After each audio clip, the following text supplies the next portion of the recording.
हनुमान जयंती की शोभा यात्रा को लेकर प्रदेश की राजनीतिक गर्मा गई है। कुछ मुस्लिम नेताओं और विधायकों ने चेतावनी दी है कि यदि भानु हिंदू और चंद्रशेखर तिवारी के खिलाफ कार्रवाई नहीं की गई तो वे सीएम हाउस का घेराव करेंगे। इस बयानबाजी के बीच विधायक रामेश्वर शर्मा की तीखी प्रतिक्रिया सामने आई है। उन्होंने कई घटनाओं का हवाला देते हुए सवाल उठाए हैं और साफ कहा है कि हनुमान जयंती की शोभा यात्रा पर कोई प्रतिबंध नहीं लगाया जाएगा।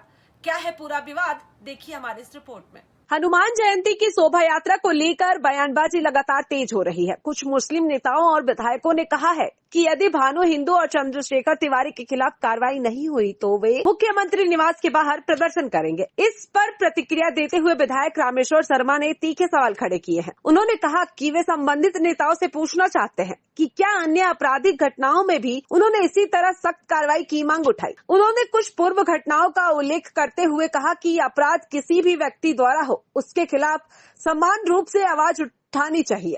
अशोका गार्डन में विजय मेवाड़े की हत्या का जिक्र करते हुए उन्होंने कहा कि उस समय भी दोषियों पर कठोर कार्रवाई की मांग उतनी ही मुखरता से होनी चाहिए थी, उतनी ही मुखरता के साथ होनी चाहिए थी। रामेश्वर शर्मा ने स्पष्ट कहा कि हनुमान जयंती की शोभा यात्रा पर कोई प्रतिबंध नहीं लगाया जाएगा और यह यात्रा पूर्व की तरह निकलेगी।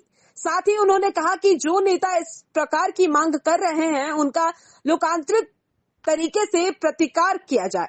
फिलहाल इस बयान के बाद प्रदेश की राजनीतिक में हलचल तेज हो गई है और प्रशासन की नजर पूरे घटनाक्रम पर बनी। हनुमान जयंती की शोभा यात्रा को लेकर तथाकथित विधायक और मुस्लिम नेता जो है लगातार बयानबाजी कर रहे हैं सोशल मीडिया पर और सरकार को भी धमकी दे रहे हैं कि अगर भानु हिंदू और चंद्रशेखर तिवारी के खिलाफ कार्रवाई नहीं की गई तो वहां पर सीएम हाउस पर प्रदर्शन करेंगे। मैं मुस्लिम नेता और विधायकों को साफ शब्दों में कह देना चाहता हूं कि कभी आपने इस बारे में विचार किया कि असलम चमड़े ने कितनी गाय को काट दिया, उस हत्यारे के खिलाफ आपने कार्रवाई की मांग उठाई?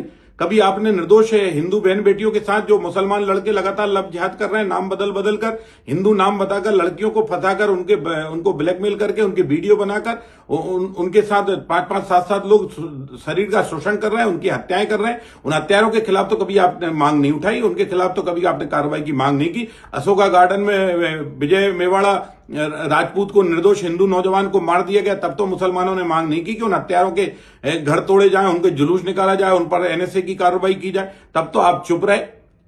तरुण खटी की दिल्ली में हत्या हो गई तब भी कोई मुस्लिम नेता नहीं बोला।